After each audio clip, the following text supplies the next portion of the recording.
Hi, welcome to the 6th episode of OUTsidEHERS, BIZ. OUTsidEHERS is a podcast that is focused on featuring innovative women, queer culture, and conversation. My name is Julia Curtis Burns, and I am your host. And tonight I am joined by... Hi, I'm Shannon Clarke. I'm an attorney and an entrepreneur. Awesome. So Shannon, because I'm a teacher at heart, I always like to talk about terms and definitions because we're going to be throwing them around. Okay. Shannon is nervous, but she has no reason to be nervous. You can't see her right now, but she's nervous. She and I have been having conversations, and so she knows me. There's no reason for her to be nervous. Anyway, so how do you identify? What terms do you feel comfortable with, just for the conversation? As far as pronouns? Yeah. Or she. And then... Are you a queer woman? Would you like I see. Yes. I mean, if you feel comfortable. Yeah, I absolutely. Okay. I'm very proud of my my sexuality. I'm a queer woman, and I also identify as a lesbian. It really depends. I think queer is it's less syllables, easier to say. Okay. Yeah. So you use both like interchangeably? Absolutely. Some people, I think I say queer sometimes, and after I see a confused look on people's faces, I'll say, oh, lesbian. And they're like, oh, yeah, of course. Totally understand. Or if I'm dealing with guys and they're like, queer, so bisexual. I'm like, no, lesbian. So, that's interesting. So when you say queer, people think it's because you're a bisexual woman or something like that. Well, queer to me it's a very inclusive word, and I like that it's inclusive because it really treats everyone who identifies as queer as one family. And that's cool. But for some people, you need to really let them know that you're not interested in their sex and you're not going to give them your number. So yeah, that's how the lesbian comes into play. Okay. So lesbian is like the second thing that you use to kind of like, if people are unsure, it helps you to like that, or it depends. If I'm asked a question, are you a lesbian? I'm like, yes, I'm a lesbian. I use them interchangeably, and I see probably lesbian more as a term that's associated with old school, women, but either's fine. With me. I actually feel, I like queer, and I've used it because I think it's inclusive, like you said, but I like the term gay.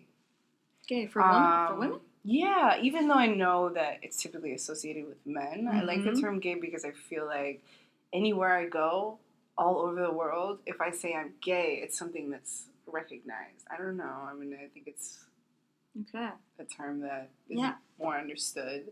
Yeah, definitely. But for being more open, I like the term queer. So, yeah. Cool. So you have done amazing things in entrepreneurship, right? You're being too kind.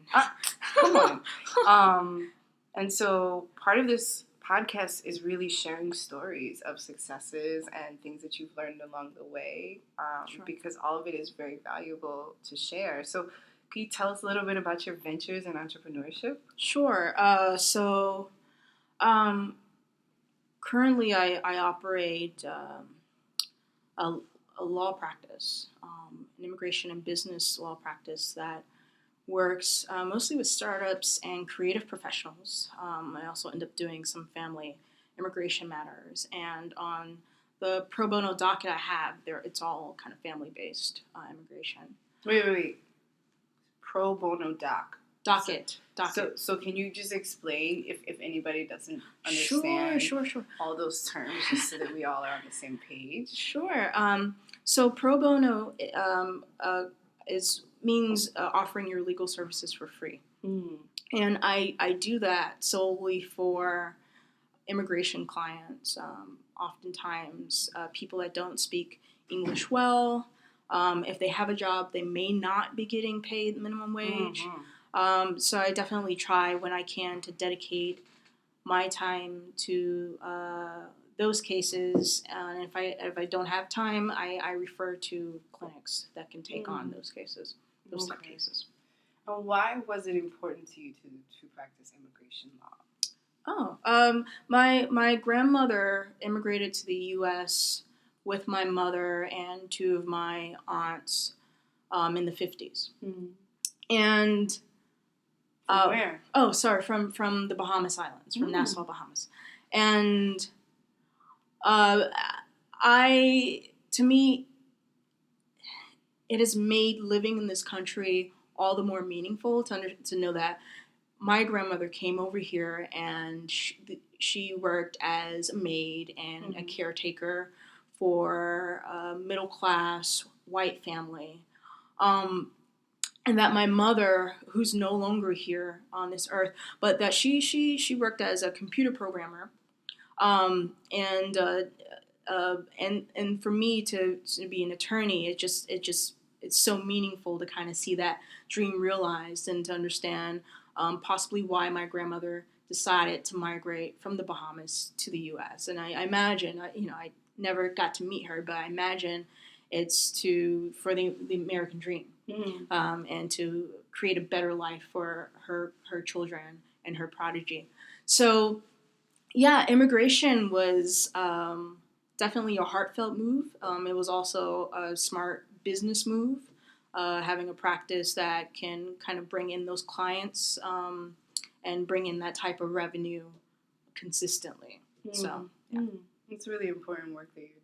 And it's nice that you do pro bono work, too, because sometimes the fees can be really costly, and then people, have a lot of challenges with that. So that's awesome. Yeah, if you can imagine someone who doesn't speak English having to traverse through the legal process. I mean, for someone who speaks English, yeah, it's so confusing. Someone who speaks English, yes, and even has a high school or maybe even college. Yeah, it's very much confusing. So if you can imagine, one of my clients, she's illiterate in Spanish and she doesn't speak English. So it's really helping people like that try to get through it, and it absolutely requires private attorneys to dedicate their time to that. That's really awesome.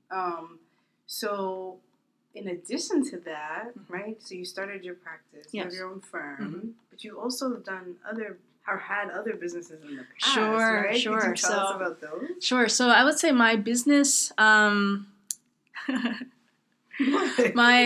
start in kind of working in businesses started when I moved to Jacksonville, Florida, and I worked for somewhat of a family business, and I did that for some time, and then from there I transitioned to. I was kind of had no business experience prior, didn't really think of entrepreneurship, but it was only after that moment that I came up with this idea. It was an idea to create some type of kind of online writing publishing company, and it never realized. Okay. I never even took it to the business plan stage. But the idea is that I realized that was the first time I actually started thinking the wheels turned about how can I find value and how can I translate that value into income. So that was the start. And then I think from there, it wasn't until my first summer in law school where I got a clerkship for a judge in Washington, D.C. And it was not paid. So luckily I had a friend who she let me stay with her rent-free for the summer, which was very helpful. That's why it's important to build your network. Yeah, definitely. Right? Yeah, I mean, it takes a village. Yeah. But I still had to worry about living costs, transportation costs, food costs, all these other things. So I'm like, had to get my little hustle on. So that was the first time where I'm like, man, I got to find a way. Being in law school, I mean, the only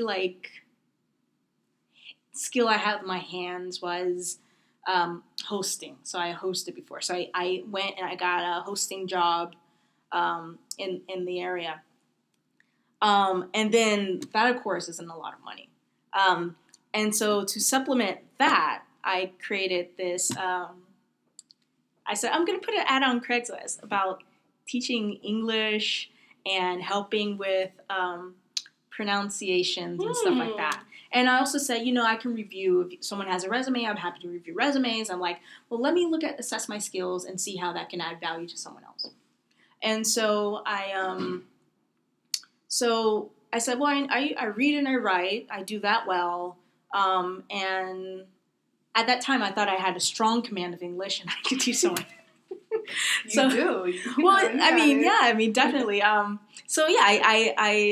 picked up 4 clients, and that consistently taught them over time through lessons. And then that helped me survive that summer. And then from there, I started looking. When I went back to law school, I realized that there was a need for making T-shirts. And being able to provide because I went to law school in Vermont Law School, and it's on this hamlet of like 2,000 people. Whoa. Yeah, so you can there's a variety of services that you probably can provide that it doesn't exist. So then I went from there and I kind of created this T-shirt making thing. Wait a minute, You created a T-shirt making thing? Like, you did a screen? You had, like, a silk screen? Yeah, no, it was not a silk screen. Like, what was that all about? It was a heat press. So somehow what I got... that? It's this big, bulky machine that goes up to 400 degrees. And what you do is you go through a separate company. You get the design. Mm-hmm. And then you go to another company and you get the T-shirts in bulk and wholesale. And then you can go, you or someone else, but you put the labor and you're able to basically put that design on top of the shirt. And the heat is so strong that it melts the design within the shirt.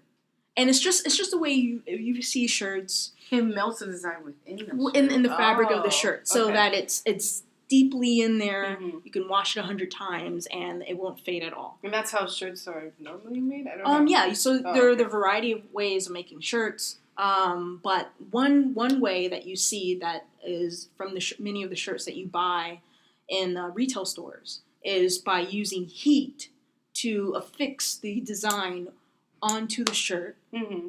And then they sell. And it's so reasonable. That's so cool. That the cost. Don't ask. I don't know how it came. The idea came, but I said I'm going to be a T-shirt company, and so I did that.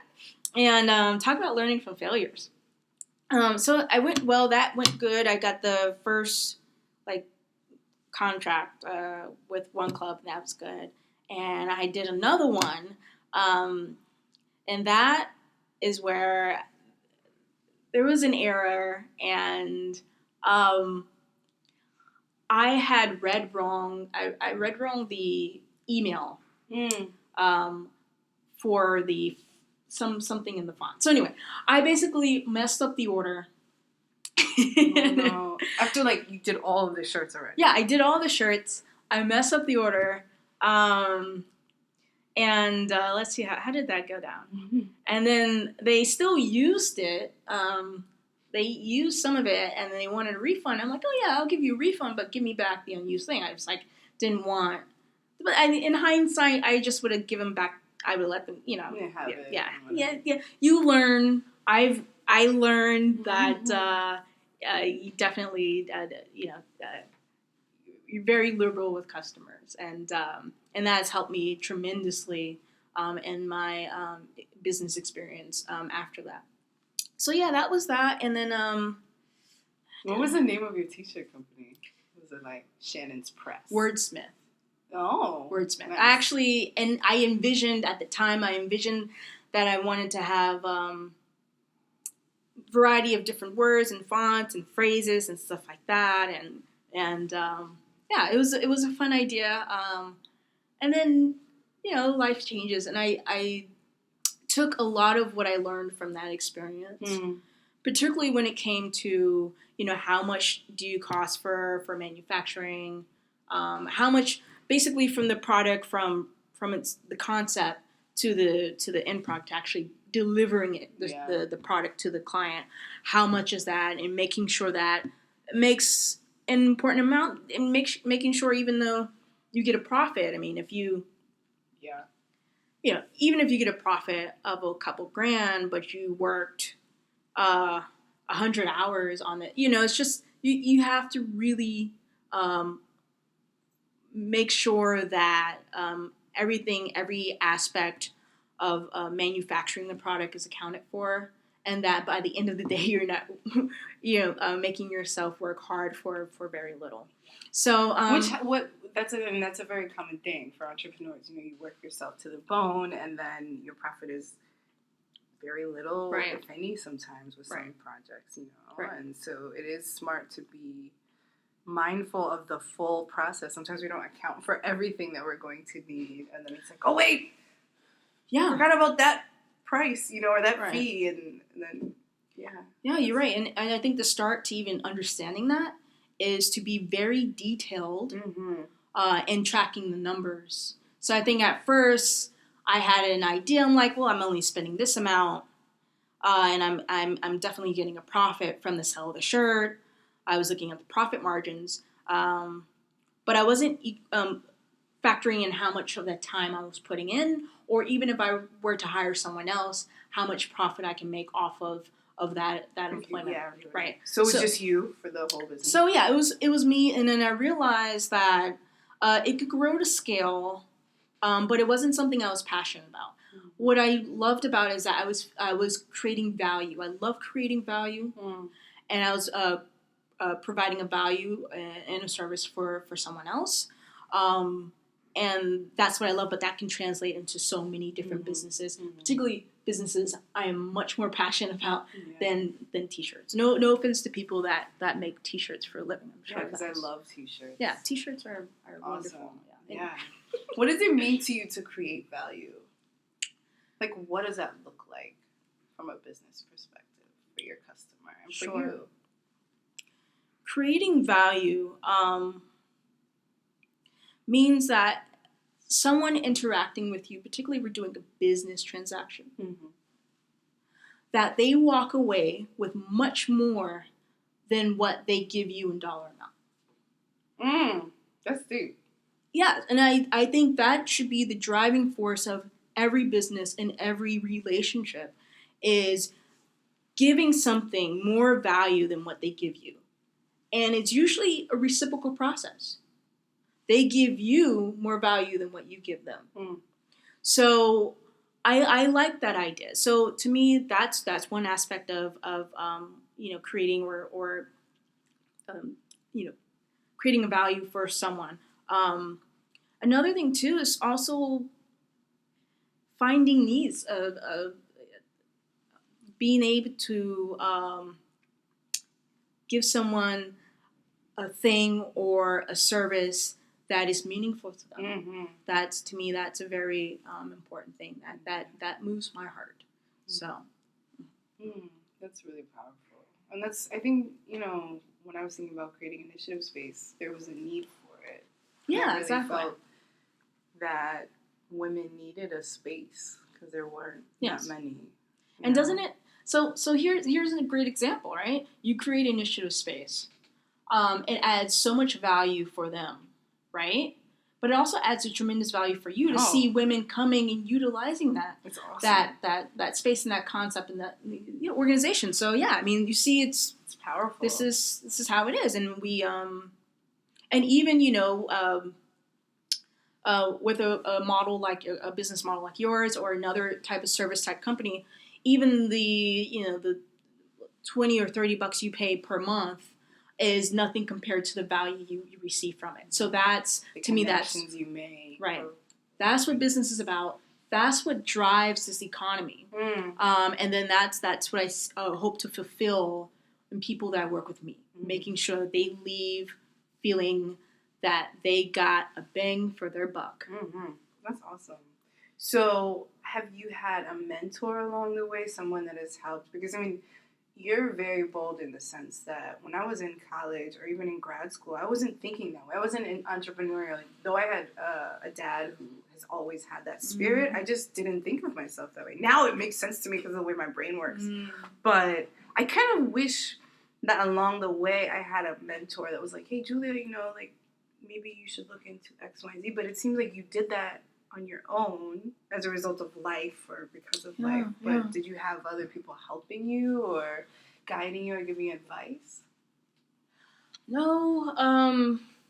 In fact, it's funny because I've been actively, well, more passively, but and somewhat actively looking for a mentor, an official mentor. Would love to have one.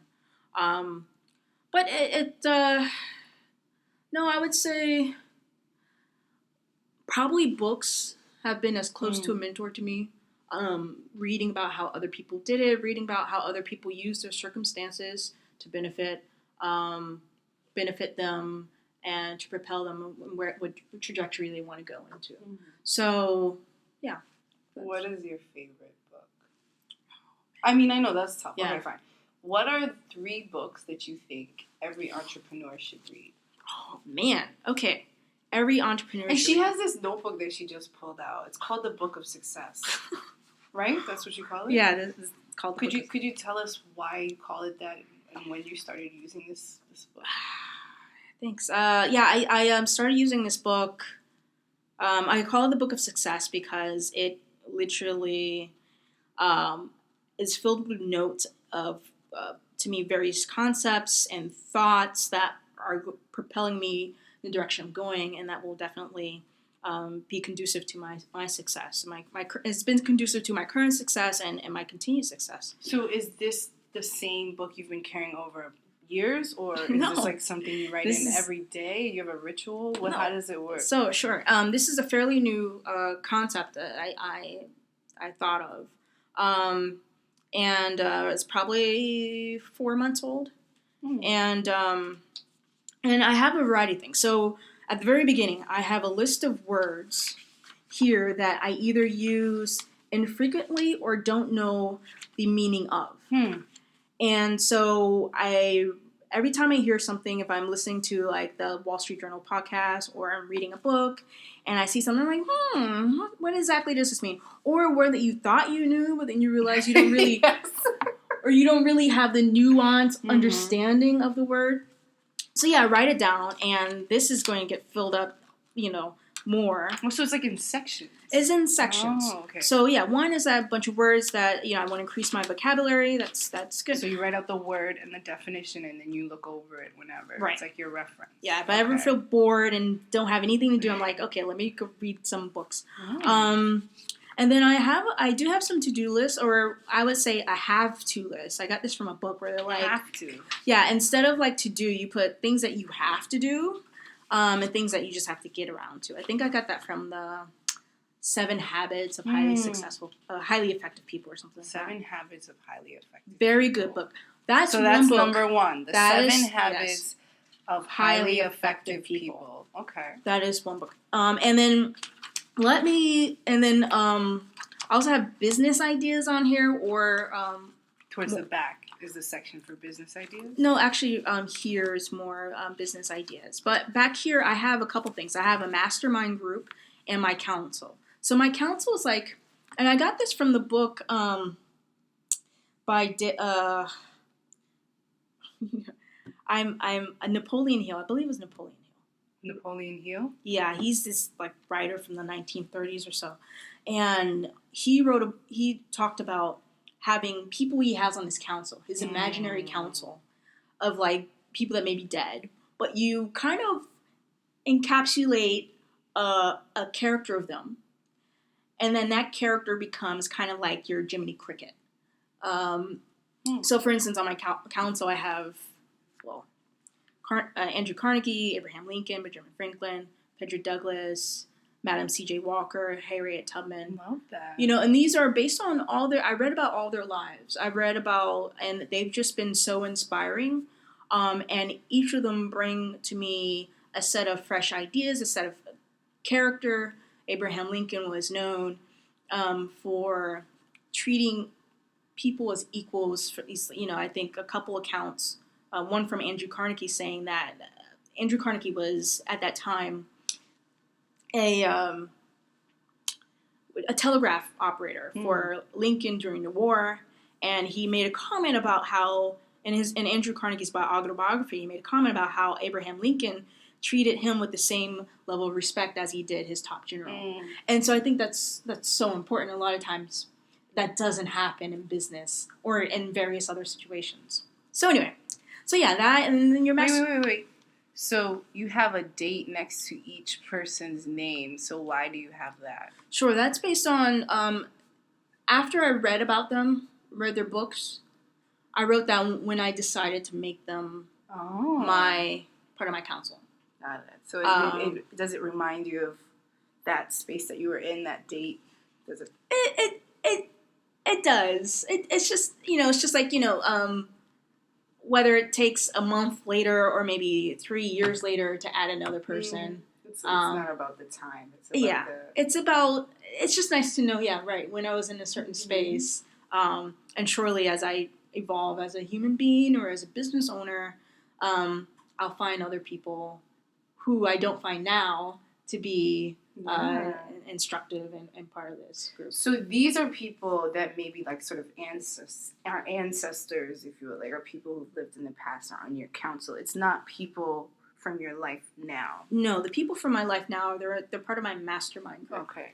And those are people that I share with them my innermost desires, as crazy as they may be. And I know that they're going to support me 100%. And they share with you too. So it's like it's not. Oh, not. I mean, not everyone has this. I have it because I have some type of big ideas, and I want to make sure I have people that can support me.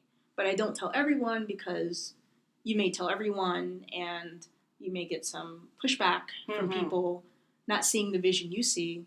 And I think particularly when you're starting, you're very fragile. So I always like to make sure that I create an environment that's completely 100% positive.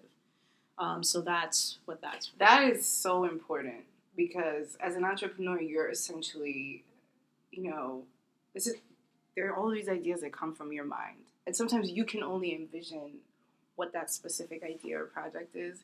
And it's like it comes a little bit from your soul. So when you say it out loud to someone else and it's not received well, it can shatter the enthusiasm that you have for it because it's like, oh, okay, I guess it's not that great. But it can be really painful. So I think creating a mastermind group is fabulous because you have this circle that you trust that will give you... I mean, it's good to get constructive criticism, but feeling supported is really important because it's not easy to come up with ideas and then share them. Absolutely. It's like very scary, and it's something I'm very sensitive about. But I try to be mindful of who I share my ideas with, and keep a circle of positive people around me because if I don't, there's so much negative energy out there that it can affect you.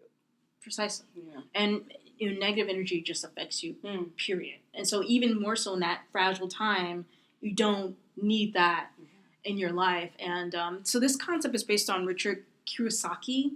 I'm maybe butchering his last name, but he wrote Rich Dad, Poor Dad. Oh, yes. Yeah. Rich Dad, Poor Dad. Is that a second book that I would definitely recommend that. That's inspiring. And it's been quite fruitful for me.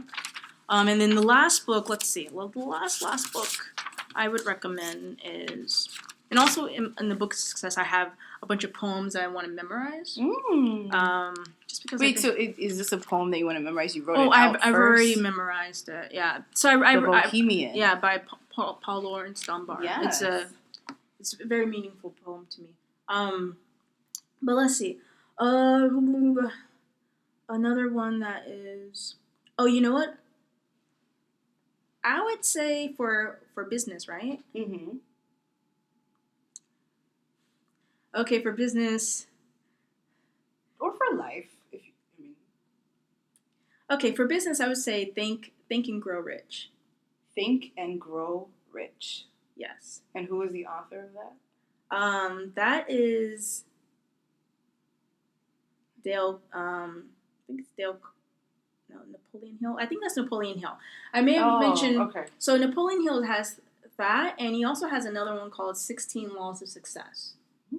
And he's just such an insightful guy. In fact, a friend of mine who's been living on this earth a lot longer than I have told me that everyone else has just regurgitated what Napoleon Hill has written about in the 30s.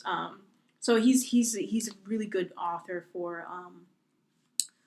for thinking and acting on your thoughts and thinking in ways in which a business person should think. That is, read that too. Not 16 Habits of Success. No, 16 Laws of Success. 16 Laws of Success. Think and Grow Rich. And Rich Dad, Poor Dad. And Rich Dad, Poor Dad. Those three are... And the 17 Habits of Success. Oh yes, I forgot. The 7 Habits of Highly Successful People. See, I'm messing them all up. So, but 4. We did say them in the podcast, and I'll try to put them in the notes as well. Sure. Awesome. Yeah. So, aside from being an entrepreneur, you also have amazing style. Oh, thank you. How does that work with your professional presence and also your identity? Does it? Well, I work a lot with creative professionals. In other words, artists. So unless I'm in court, I'm not wearing a suit. I'm usually wearing something that looks trendy, stylish. It also really matches my mood. Wait, trendy, stylish. What does that mean to you? Well, not only something that looks good, but kind of fits into whatever environment I'm in. So, how about this? When I have to tell a client how much they're paying me per hour, I try to look the part. Can we say that? Okay. And or when I'm it's something that's relaxed, something that I wear black a lot. That's my power color. Something that makes me feel confident. Black is your power color. Yeah. Are there different power colors, or is this like this is a term that you've given, Shannon, that you've given to yourself? Like, black, when I put it on, I feel fierce. Yes. I've given to myself. Could be a national power color. I don't know. But black is beautiful, right? Yeah. Yes, yeah. Indeed. But black is your power color. Black is my power color. So that, or I think for a while I was wearing a lot of browns and kind of like Oxford shoes and have the little preppy look. It depends. But anyway, as long as I feel confident, I feel attractive, and I feel like I am worth my clients' time and money, and even outside of business, I don't know, just how I feel. It's wanting to look good. And have you always had this confidence and style? Is this something that... No, it's very New York. Before I moved to New York 2 years ago. And before then, I don't recall having this style. It's either New York or age. I don't know.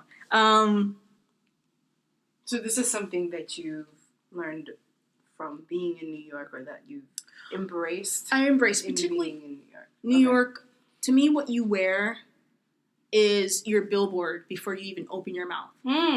So you want to make sure you wear very good shoes. Now I sound like I'm being superficial, but no, you're not. I mean, very good shoes, a good sole. It really depends on what crowd you're trying to get into, or what the type of people you want to surround yourself with. How about that? If you want to surround yourself with a certain type of people that reflects who you are, then chances are you want to wear something that fits into that environment. So in my case, I like the lavish life. When yes, when it's I like just like the lavish life. Period.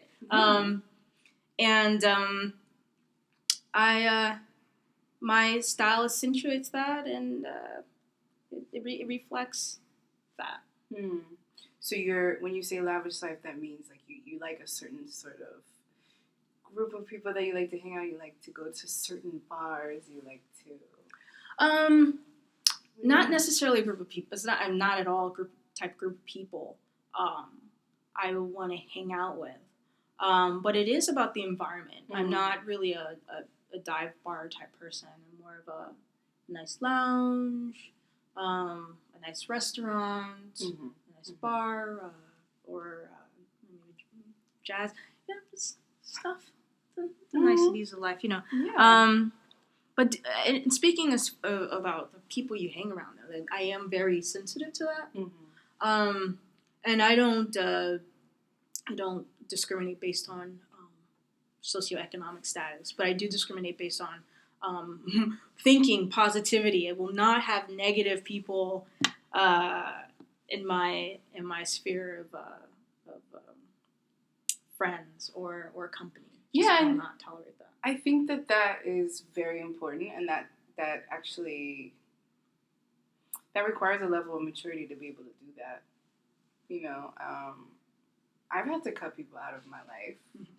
Not that I want to do that, but I think sometimes people can be toxic. Their energy can be negative, and so it's important to be mindful of treating yourself right and making sure that you're surrounding yourself with positive people. Yeah, so that's awesome. Absolutely. So if there was any advice that you could give to someone who is interested in starting their own business or they want to do the entrepreneurial thing, what would you What would I say? Okay. They have an idea, they want to go for it. I say, it's funny because Napoleon Hill talks about the 6 fears that you should abandon because they will thwart your ability to be successful. I'm not sure I remember all 6, but I'll say what I know. One is the fear of poverty. It may keep you in a job that you don't particularly like because you want the security. Another one is the fear of losing someone. Another one is the fear of ill health. Another one is the fear of death. The fear of criticism. That's been my main thing. Is what will people say? What will people think? Now I'm just like, screw it, I don't care. And there is one more that I've forgotten. But so allow yourself to get over those types of fears, and particularly fear in general. I read from Pema Chöldren. Oh, she's a nun, a Buddhist nun. She wrote this book. It's a really great book called Things Fall Apart. And basically, she wrote about facing your fears because they're always never as bad as you think they are. And you can, probably assess this by kind of looking at something you're fearful about that actually happened, and you look back and you're like, oh, that wasn't too bad. So if you have any fear, trepidation, just go for it. But before you go for it, make sure you do have a solid plan. I think particularly for business, what I tell all my clients, I work with a lot of businesses and clients that are doing formation of businesses and such. And I try to instill in them that they can easily start a corporation. That's fine. It's so easy, so simple to do compared to the planning that comes before you should even do it. And that is writing a business plan, making sure your financials are set out. So my thing is make sure that your business plan is solid.